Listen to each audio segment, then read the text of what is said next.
नमस्कार मित्रों, आज हम सुनेंगे शिवानी जी की लिखी कहानी अपराधी कौन।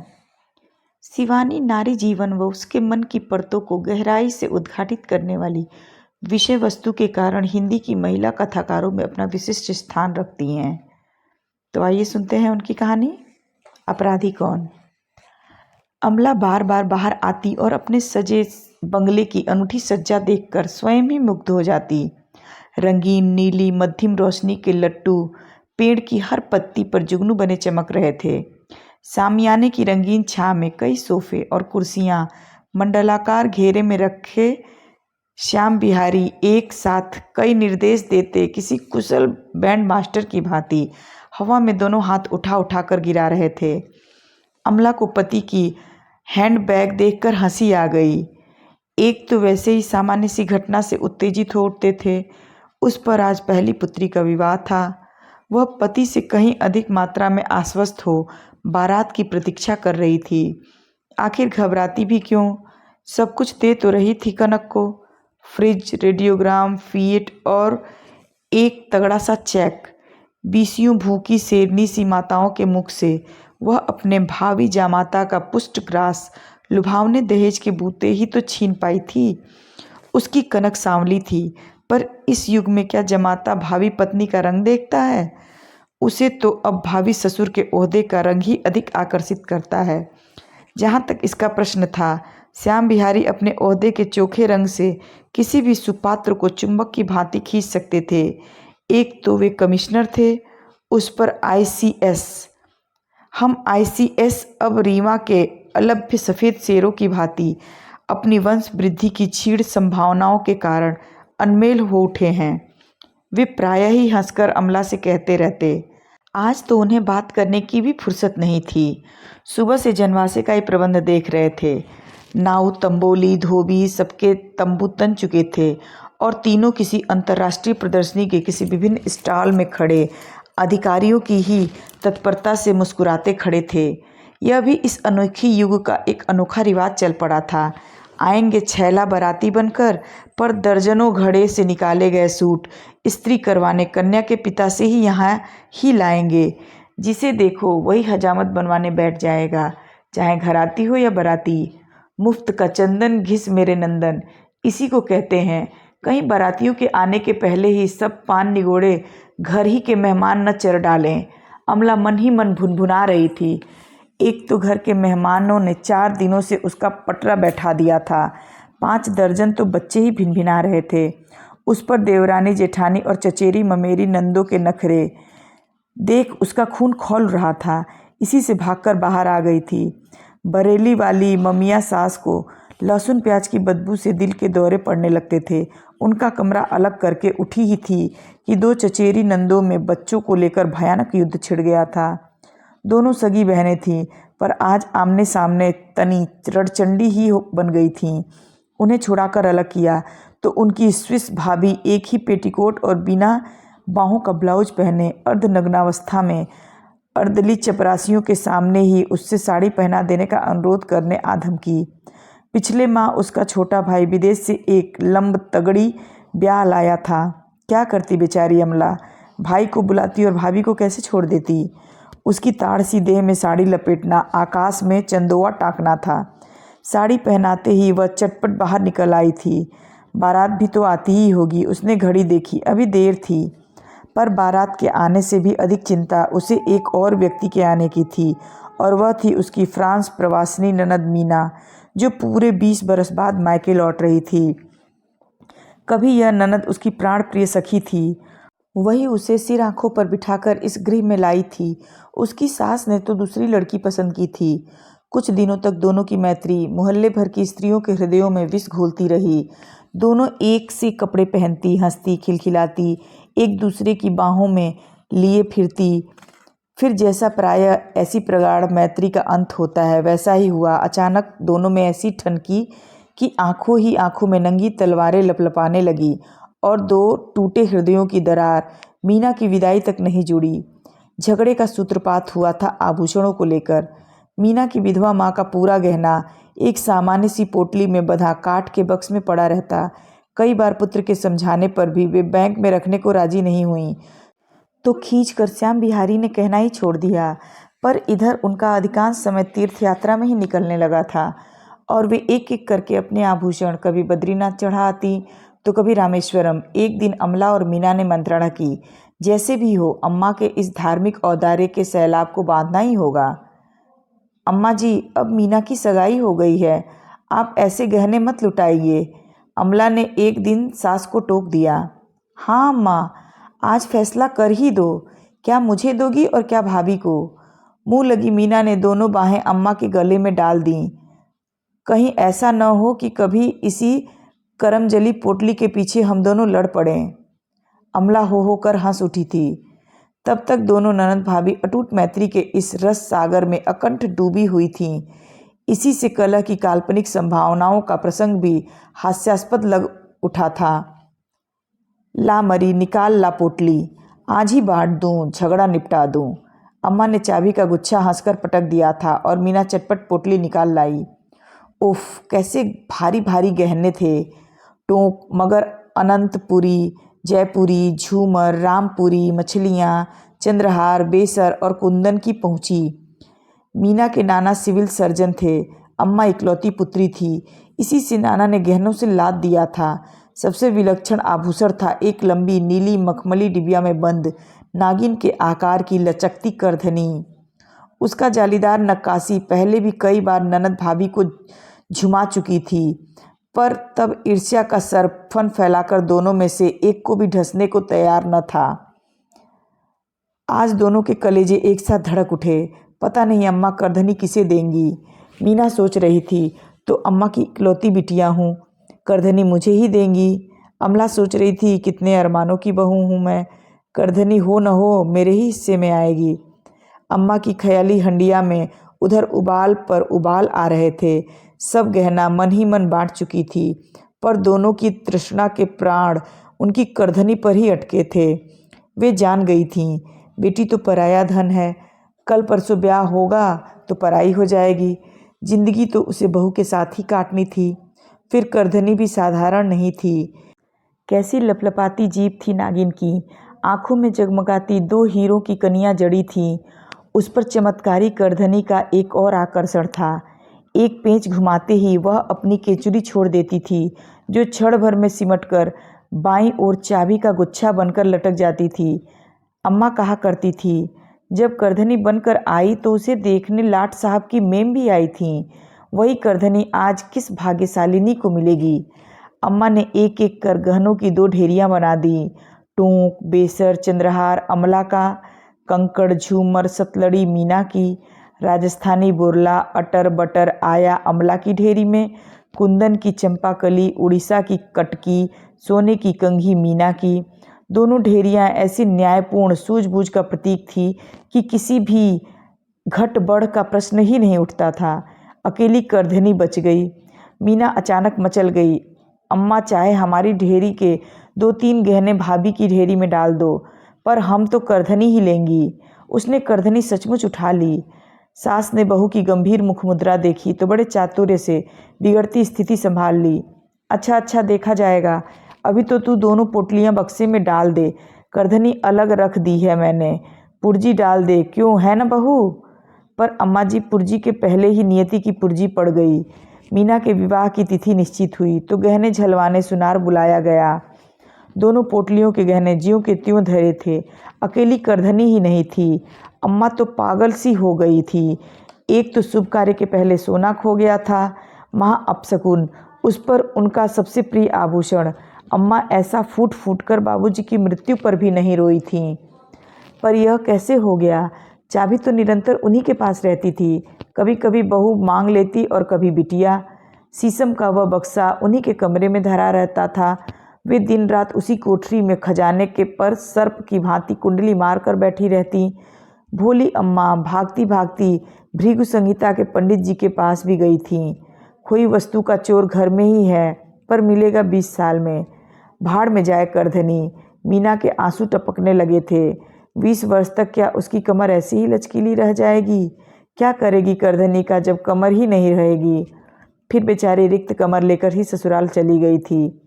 ससुर फ्रांस में इत्र के प्रसिद्ध व्यवसायी थे। पति के साथ मीना ने स्वदेश त्याग दिया। धीरे धीरे वह माँ, भाई, भाभी सबको भूल गई, पर करधनी को नहीं भूल सकी।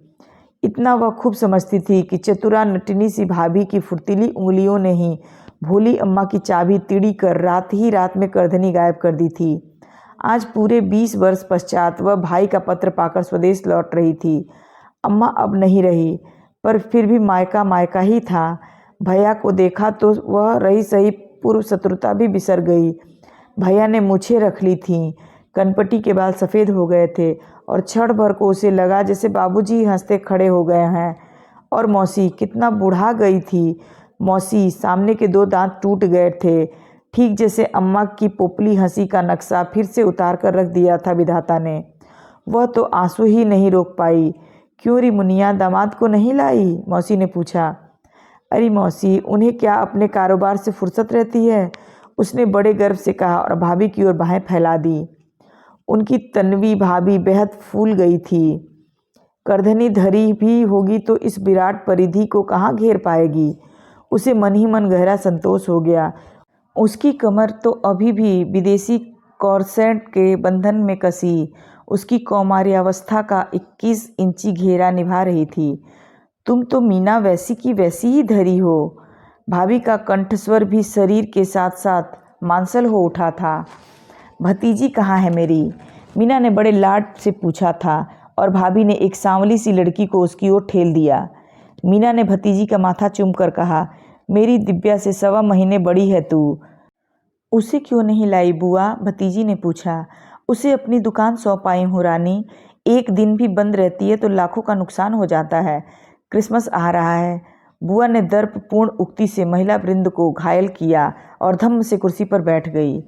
मीना की दुकान भारती वास्तव में फ्रांसीसी सुंदरियों के लिए एक बहुत बड़ा आकर्षण थी। भारतीय गहने, साड़ियाँ, आलता, नकली चोटियाँ, झूमर, यहाँ तक कि मांग भरने का सिंदूर और बिछुए का जोड़ा भी मिल सकता था। कभी फ्रांस में इक्के दुक्के भारतीय विवाहों के लगन खुलते तो मीना की दुकान की सुहाग पिटारी जुटाती। काश अम्मा की करधनी होती तो वह टिकट लगाकर प्रदर्शनी से ही मालामाल हो जाती। ऐसी व्यावसायिक खटकेबाजी में उसकी कल्पना बेजोड़ होती थी। कुल जमा 3 दिन के लिए आई हूँ भाभी। इधर तुम्हारी रानी विदा हुई और मैं उड़ी फ्रांस को। अपने तीक्ष्ण रंगे नखों को उसने चिड़िया के उड़ जाने की मुद्रा में चमकाकर भतीजी को बुरी तरह प्रभावित कर दिया।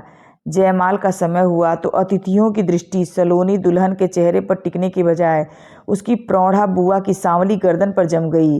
मीना एक अद्वितीय हीरे का हार पहनी द्वार पर खड़ी मुस्कुरा रही थी। फुसफुसाहट तीव्र हो उठी। कैसे जगमगा रहे हैं, असली हीरे हैं। चल हट, विदेशी नकली हार भी ऐसे ही जगमगाते हैं। पिछले साल मेरा छोटा भाई मॉन्ट्रियल से लाया था। नहीं नहीं, फ्रांस में इनके ससुर का लाखों का व्यापार है। इनकी तो दुकान भी है। क्या बेचती हैं? ही। ईर्ष्यालु स्त्रियों का अशिष्ट स्वर उनके कानों के पास ही सरक आया, पर उस जगमगाती बुलंद इमारत के सामने छोटे मोटे आभूषण पहने भड़कीली नारियों की आभा सहसा तुच्छ हो उठी, जैसे झोपड़ियों पर धरे दिए टिमटिमा रहे हों। क्यों री मुनिया, हार तो असली लगे है। 8-10 हज़ार का तो होगा ही।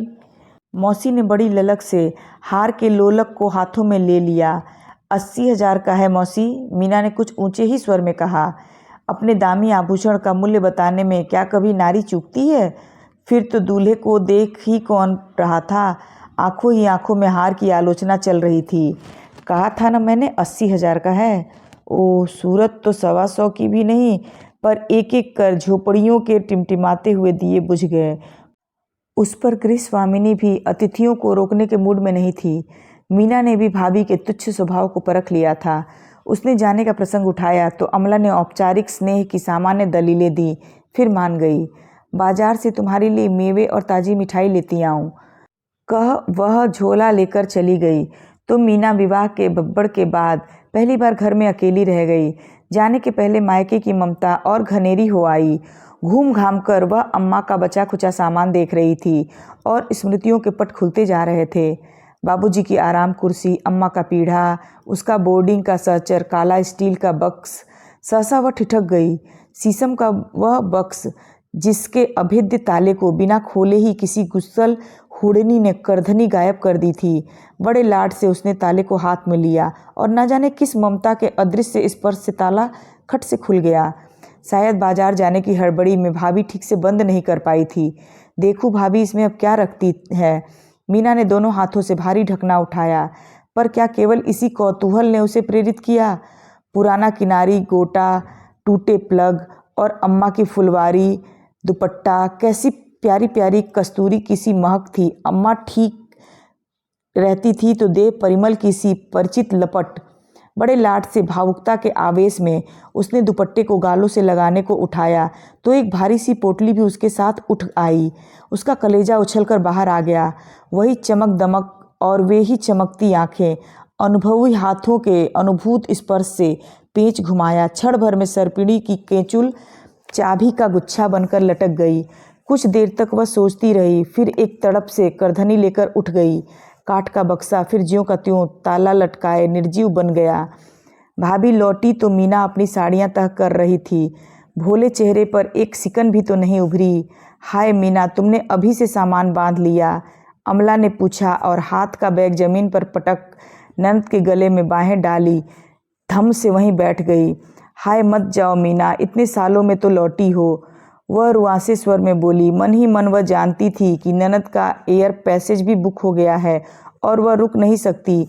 इसी से वह दुलार भरा बनावटी आग्रह कर रही थी। मैं जानती हूँ, उसने रुमाल से आंखें पोंछी, तुम अभी भी हमसे रूठी हुई हो। उस सड़बिल्ली करधनी का सत्यानाश हो जिसने हमें चीर कर धर दिया।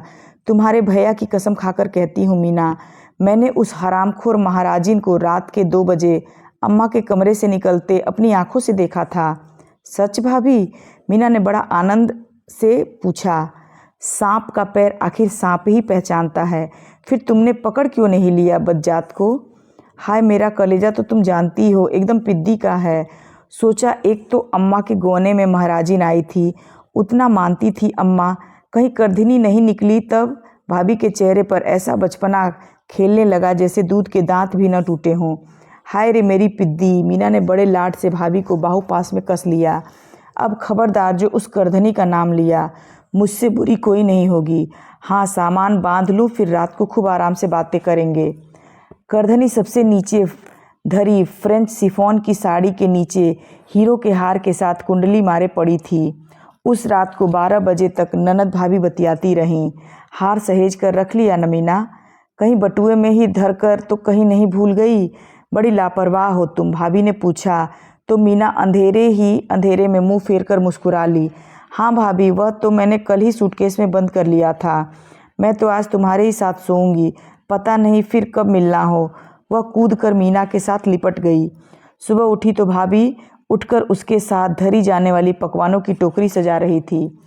भाई भाभी दोनों उसके साथ स्टेशन पर भी आए, पर तीनों ऐसे ठीक समय पर पहुँचे कि सामान लगाते ही गार्ड ने हरी झंडी दिखा दी। बड़ी हड़बड़ी में मीना द्वार पकड़कर ही खड़ी रह गई। अपने वातानुकूलित डिब्बे में वह अकेली थी। दामी चीज़ लेकर सफ़र कर रही हो मीना, सूटकेस को सिरहाने धर लेना। भाभी उसके पास ही आकर फुसफुसाई तो मीना का चित्त पश्चाताप से खिन्न हो गया। कितनी नीच थी वह। 20 वर्ष पहले भाभी ने उसकी गर्दन पर छुरी फेरी थी, आज वह उसी जघन्य अपराध को दोहरा रही थी। अब तो उसके जी में आ रहा था कि वह करधनी निकाल कर भैया भाभी के चरणों में लौट अपना अपराध स्वीकार कर ले। विदा की बेला पुनः अम्लान हो उठेगी। पर गाड़ी स्टेशन छोड़ रही थी। किसी भी भावुकता के लिए अब समय नहीं था। भाई और भाभी की आंखें गीली हो आई थीं। अमला बुरी तरह नाक सिकोड़ती सिसक रही थी। मीना भी अब अपने को रोक नहीं सकी और बच्चों की भांति सुबक उठी। 1 घंटे बाद तूफान धड़धड़ाती पटरियों का कलेजा रौंदती चली जा रही थी और मीना दोनों हाथों से माथा पकड़े शून्य दृष्टि से अपने चारों ओर बिखरे साड़ियों के अंबार को अविश्वास से देख रही थी। वह बार बार एक एक साड़ी को झटक रही थी। यही क्रम वह पिछले 1 घंटे में 20 बार दोहरा चुकी थी। नहीं, कहीं नहीं थी। आखिर सुई तो थी नहीं। रात भर भाभी उससे गलबहियों में घेर कर सोई थी। चाबी का गुच्छा पार करने में उन अद्वितीय उंगलियों ने फिर अपनी प्रतिभा का प्रदर्शन कर दिया था। करधनी तो गई ही, साथ में उसके हीरो का हार भी ले गई। अब वह अतुल को क्या मुँह दिखलाएगी? जल्दी जल्दी में बीमा भी तो नहीं करा पाई थी। फिर मायके में गहनों की चोरी क्या कुछ कम लज्जास्पद घटना है? अब क्या करे? क्या फिर मायके लौट जाए? क्या कहेगी भाभी से? यही ना कि भाभी तुमने मेरे हीरे का हार चुरा लिया। पर भाभी भी तो पलटकर जीवा का घातक प्रहार सिद्ध कर सकती थी। मीना, तुम क्या मेरी करधनी चुराकर नहीं भागी? उसके हीरे के हार का केवल लोलक ही बेचने पर भाभी के पूरे खानदान की बेटियां ब्याही जा सकती थीं। हाय, कितने छोटे अपराध की कितनी बड़ी सजा दे गई भाभी। आप सुन रहे थे शिवानी जी की कहानी अपराधी कौन। आपको कहानी कैसी लगी? अगर आपको कहानी अच्छी लगी तो चैनल को सब्सक्राइब करें, वीडियो को लाइक और शेयर जरूर करें। मिलते हैं एक नई कहानी के साथ। तब तक आपका दिन शुभ और रात्रि मंगलमय हो। धन्यवाद।